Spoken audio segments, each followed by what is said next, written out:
May 15th, 1864, Shenandoah Valley. 257 teenage cadets march toward cannon fire. Their professors watch from horseback, knowing some students won't return to class. History's youngest warriors approach their final exam. Virginia Military Institute sits in Lexington. Boys aged 15 to 17 drill where future generals once trained. They carry real rifles now instead of wooden practice muskets. Their childhood ends with marching orders northward into the valley. I'm Cadet Private Jack Stannard. Tomorrow I'll face artillery that tears men apart. Tonight I write Mother a letter I pray she never receives. My hands tremble over the paper. Sleep won't come tonight. Union General Franz Sigel commands 11,000 soldiers moving up the valley. Confederate General John Breckinridge faces him with 5,000. The arithmetic looks impossible. Breckinridge sends one desperate telegram. Send the VMI Corps immediately. We march 80 miles in 4 days through mud and rain. Our polished brass buttons gleam despite the weather. 17-year-old Cadet Captain Henry Wise leads us. His father warned him war glamorizes nothing. We'll discover that truth soon. Veteran Confederate soldiers laugh at spotless uniforms. College boys playing soldier. One bearded infantryman mutters, "The insult burns deeper than wounds." By sunset tomorrow, those same veterans will salute with genuine respect instead of mockery. Rain turns the valley into soup. Boots sink ankle deep with every step. Cadet Moses Ezekiel, a Jewish sculptor's son, loses his shoe in muck. He marches barefoot rather than fall behind.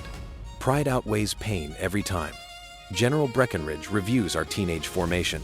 His own son stands among us, also a cadet. The general's face betrays nothing, but his hands clench behind his back. Sending children into battle violates every instinct a father possesses. May 14th. Local families bring food, despite having little themselves. An elderly woman touches young faces, remembering her sons. 2 died at Gettysburg. 1 disappeared after Chancellorsville. She weeps, quietly, knowing what tomorrow brings these boys. Professor Scott Shipp taught mathematics yesterday. Today he positions artillery. The absurdity doesn't escape him transforming calculus students into casualties. His textbook sits abandoned in Lexington, equations unsolved, problems theoretical instead of lethal. War corrupts everything it touches. Dawn, May 15th. Fog blankets the battlefield like a funeral shroud. We check percussion caps nervously. Veterans, clean weapons with practiced efficiency. The difference between boys and men becomes painfully obvious in those quiet, pre-battle moments. 6 Union cannons crown Bushong Hill. Their bronze barrels point downward, like accusing fingers. Sigel's infantry forms protective lines around them. The position appears impregnable. Mathematics favors defenders overwhelmingly. Attacking seems suicidal. We'll attack anyway. Breckinridge addresses his commanders. Gentlemen, the cadets will be held in reserve. Relief floods the room. Then scouts report Sigel's preparing to retreat. The window closes rapidly. Breckinridge's jaw tightens. Put the boys in. The order passes down our line. Fingers fumble with cartridge boxes. 16-year-old William Cable's face drains white. His roommate grips his shoulder. We trained for this. The lie comforts neither of us standing there. You're watching 257 teenagers walk toward certain death. They advance across open wheat fields toward artillery positions. Union gunners adjust elevation screws methodically. The mathematical equation begins. Distance times trajectory equals their destruction. The first shell screams overhead, exploding behind formation. Dirt geysers skyward. My ears ring with pressure waves. Cadet Thomas Jefferson shakes his head, disoriented. His great-uncle wrote about equality. Nothing feels equal about facing 12-pound solid shot. Close up! Dress the line! Professor Shipp's voice cuts through chaos. We step over gaps where classmates stood seconds before. Our formation remains parade ground perfect, despite hell erupting everywhere. Discipline becomes armor against terror itself. Jacob Fry carries the battalion colors. He's 15 years old. The flagstaff weighs nothing compared to responsibility crushing his shoulders. Every enemy gunner aims for flags first. Capturing colors demoralizes entire regiments. Fry grips tighter, understanding he's become primary target. Union infantry unleashes volleys. Mini balls buzz like angry hornets around us. Cadet Charles Red stumbles, clutching his shoulder. His friend pulls him upright. "Can you walk?" Blood soaks through gray wool. "I can run." They continue forward. The wheat field turns crimson. I step through mud that wasn't mud this morning. 18-year-old Cadet Wheelwright stops, staring at our fallen Latin teacher. Yesterday, we conjugated verbs together. Today, verbs conjugate nothing. Reality shatters academic abstractions. Through field glasses, Breckinridge watches his son advance with the formation.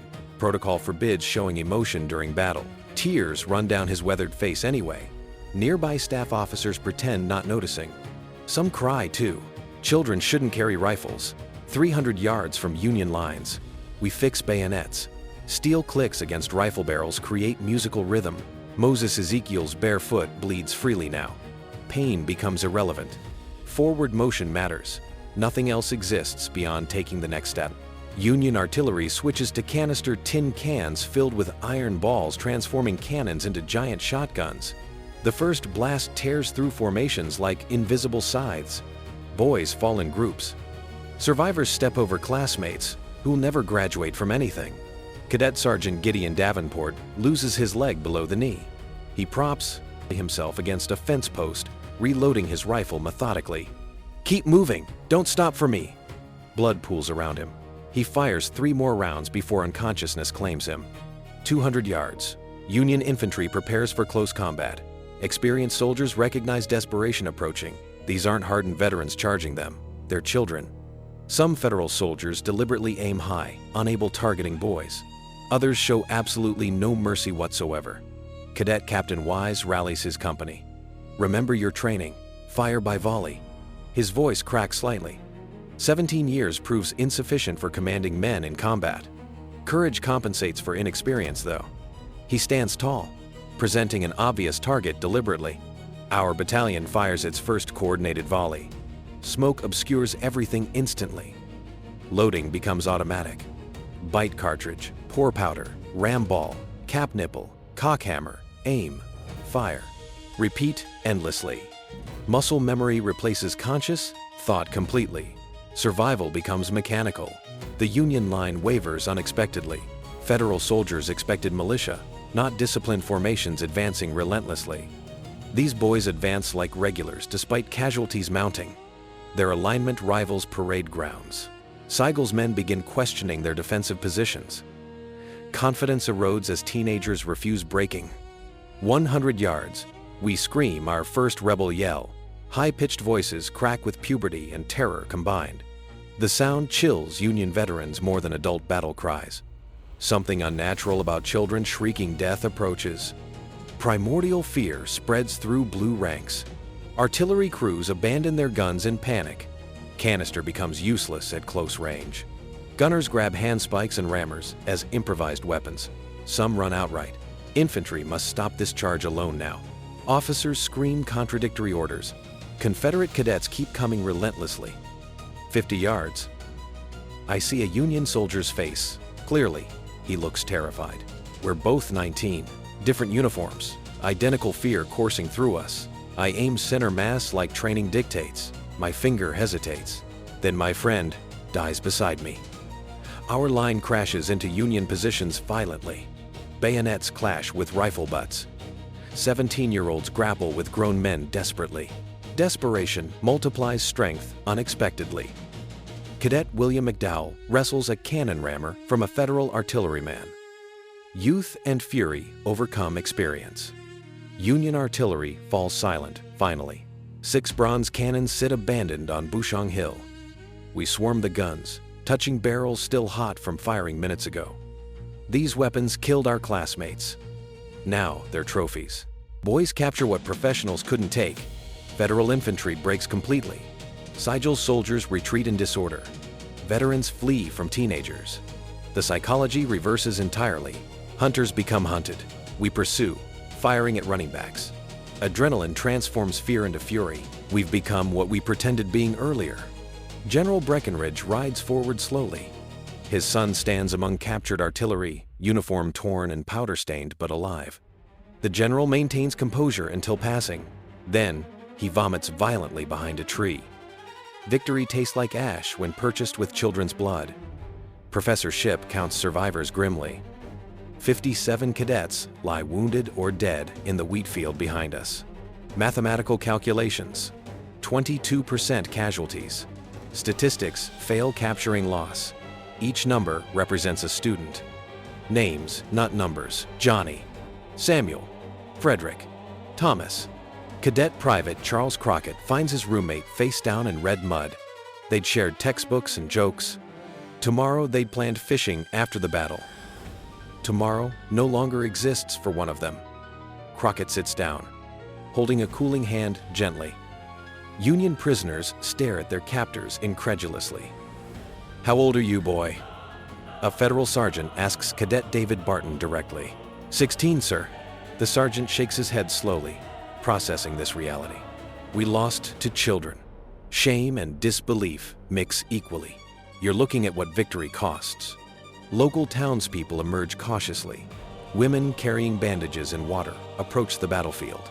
An elderly farmer surveys his ruined wheat field. A season's work destroyed. Then he sees teenage bodies scattered among stalks everywhere. We sleep where we fought. Exhaustion overcomes trauma temporarily. Moses Ezekiel cradles his rifle like a teddy bear. His bare foot finally stops bleeding. Tomorrow, they'll find him proper boots. Tonight, unconsciousness provides merciful escape from today's reality. Medics work through darkness. Screams echo across the valley continuously.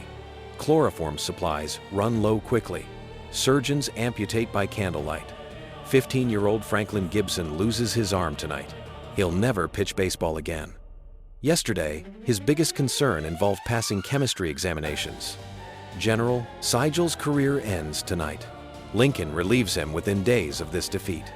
Losing to teenage cadets proves professionally fatal. His 11,000 couldn't defeat 5,000 Confederates reinforced by schoolboys. Military reputation requires victories, not excuses. History judges harshly. Breckinridge writes his official report. Words fail capturing what happened today. How does one describe children charging artillery successfully? He scratches out flowery phrases. Finally, the cadets fought like veterans. 6 words suffice. Anything more diminishes their sacrifice significantly. I open my knapsack carefully. The letter to mother remains undelivered. I survived. 40 classmates didn't. Guilt replaces relief now. Why me? Random chance? Divine intervention? Mathematics offers no equations for survivor's burden. None whatsoever. News spreads through the Confederacy rapidly. Richmond newspapers proclaim, "Boy heroes save the valley." The propaganda value exceeds the tactical victory.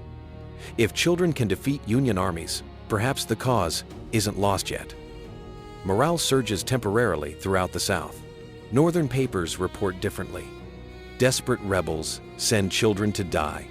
Public opinion shifts slightly against continued warfare. What kind of nation sacrifices schoolboys? The moral question complicates Union resolve. Some wonder if conquest justifies killing teenagers defending home. May 16th. Burial details work grimly. Cadet bodies return to Lexington for proper funerals. Union dead fill mass graves nearby. Equality in death, if nowhere else. Both sides' mothers will weep identically. Geography and politics, separate living. Death unites absolutely everyone. The captured cannons travel to VMI permanently. They'll guard the parade ground entrance forever. Cadets will salute them daily. Bronze monuments to classmates who never graduated. Every incoming class will learn this story. Legacy transforms tragedy into tradition somehow. Wounded cadets fill Lexington hospitals. Some heal physically eventually. Psychological wounds prove harder treating. 16-year-old Samuel Atwill wakes screaming nightly. He relives charges repeatedly.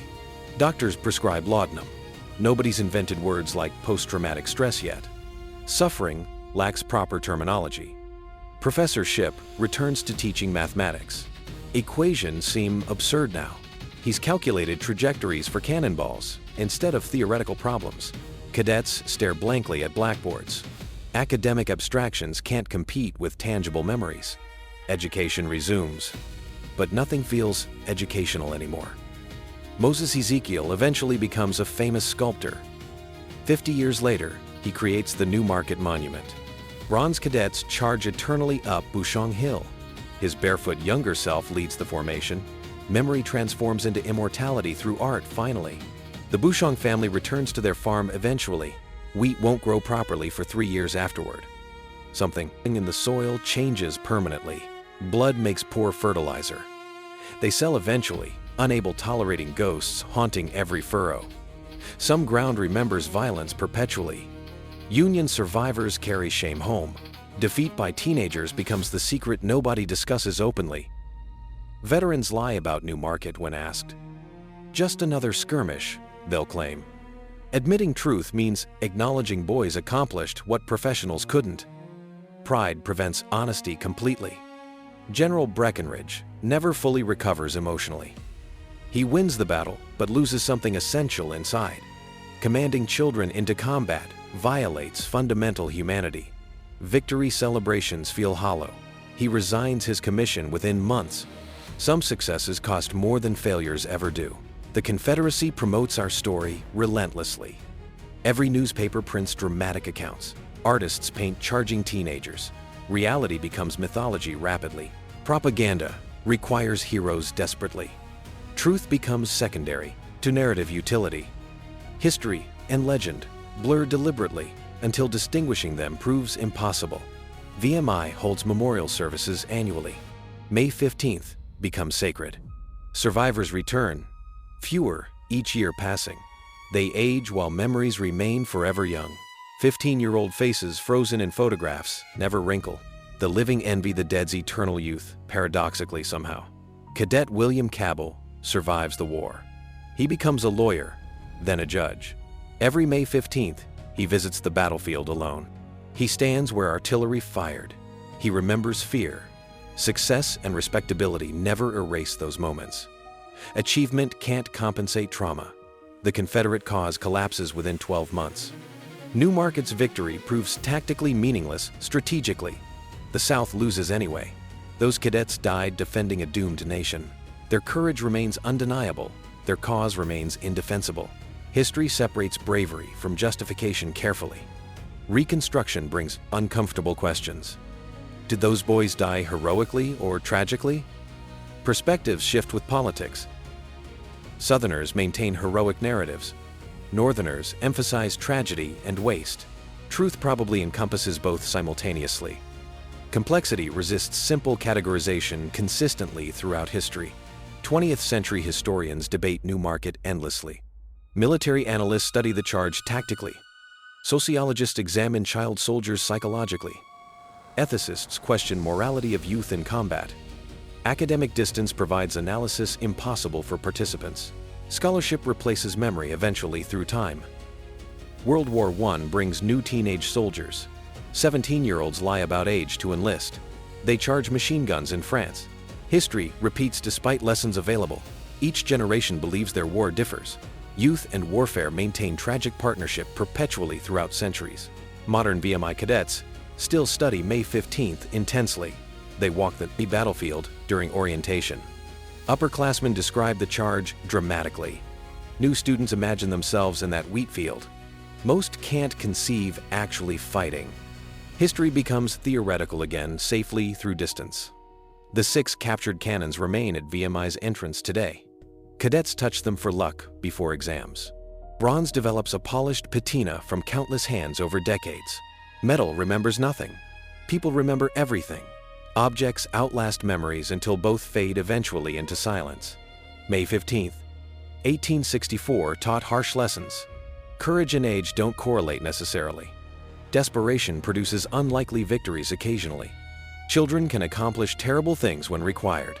Societies sending youth to war reveal desperation completely. History judges such decisions harshly always. The New Market battlefield lies peaceful now. Wheat grows again normally. Tourists visit, reading historical markers. Most can't imagine violence here. The valley's beauty contradicts its history. 257 boys became men one afternoon.